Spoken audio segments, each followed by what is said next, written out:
Los pasos de la vida.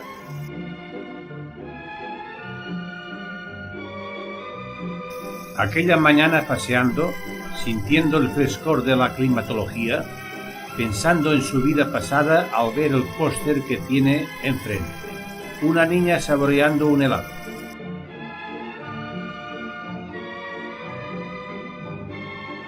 Qué bonita esta niña sintiendo la naturaleza y el paladar con su helado, sus ganas de vivir, volar como su semblante.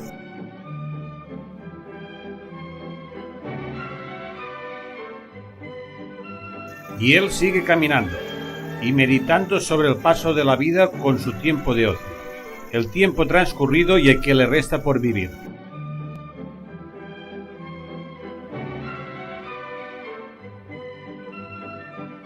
Vejez y juventud, ¿qué diferencia la añoranza del pasado y la ilusión del futuro, reflejado en el semblante de la niña?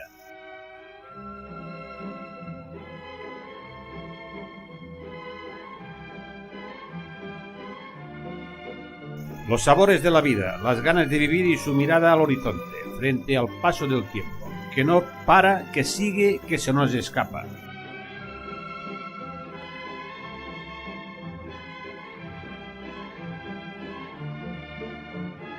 Su mirada lejana y melancólica, pensando en su destino y en su vejez.